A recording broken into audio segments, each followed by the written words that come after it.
This section explores the positivist perspectives on crime, which include biological, psychological, and sociological theories.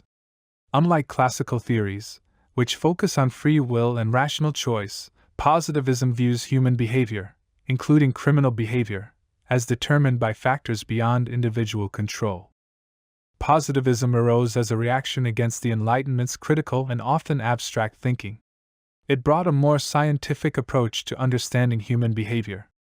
Key beliefs of positivism include: human actions are determined, not freely chosen. Criminals differ fundamentally from non-criminals. Researchers can study crime objectively and without bias.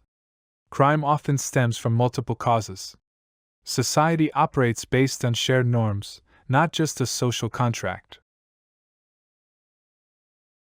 Biological positivism is based on the idea that criminals are biologically different from non-criminals. These differences may be physical or genetic and are thought to predispose individuals to criminal behavior. One of the earliest biological theories came from Cesare Lombroso, an Italian physician.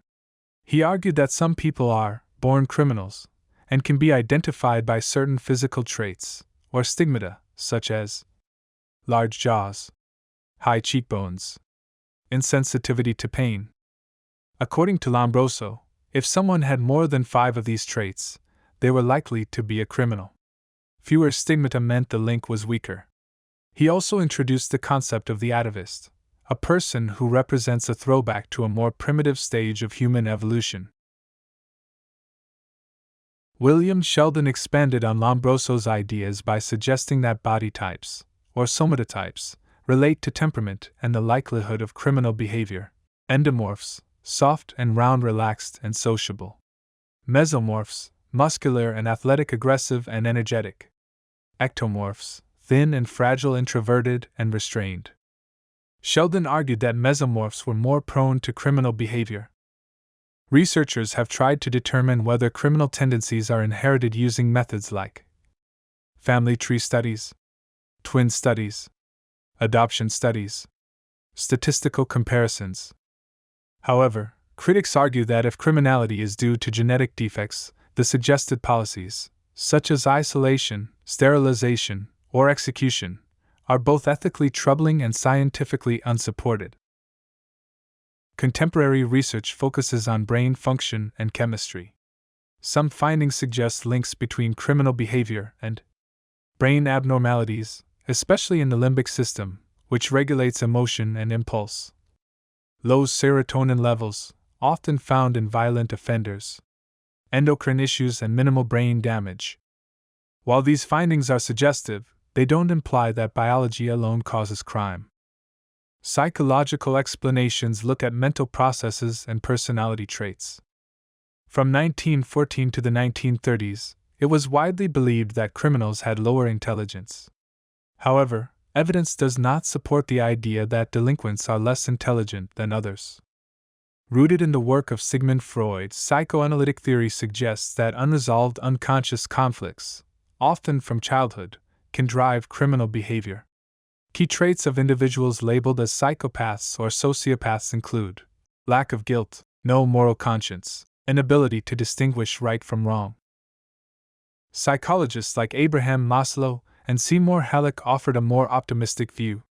They believed humans are fundamentally good and strive for growth, even if societal pressures sometimes lead to harmful behavior. Maslow introduced a hierarchy of needs, ranging from basic survival to self-actualization. People may turn to crime if their basic or psychological needs aren't met. Sociologists emphasize that human behavior is shaped by social structures and group interactions. According to this view, crime is not the result of biology or personality, but the environment. Emile Durkheim, a foundational sociologist, argued that crime arises when there is a breakdown of societal norms, a state he called anomie. In this state of normlessness, people may feel disconnected and turn to crime. People adapt to anomie in different ways. Conformity, accepting societal goals and means. Innovation, achieving goals through deviant means, linked to crime. Ritualism, retreatism, and rebellion, other adaptive responses. Learning theory explains criminal behavior as something that's learned, just like any other behavior. Key concepts include positive reinforcement, rewarding behavior to increase its occurrence. Negative reinforcement, removing something unpleasant to increase behavior. Punishment, adding something unpleasant to reduce behavior. Extinction, removing reinforcement, causing behavior to stop. Modeling, learning by observing and imitating others. Social control theory assumes that people naturally tend toward deviance, but society prevents them from acting on these impulses. People are less likely to commit crimes if they have strong ties to conventional values and institutions. Some final thoughts. Positivist theories have brought a more scientific lens to understanding crime, shifting the focus from individual choice to underlying causes, whether biological, psychological, or social. While no single theory fully explains criminal behavior, each offers valuable insight into why people commit crimes and how society might respond.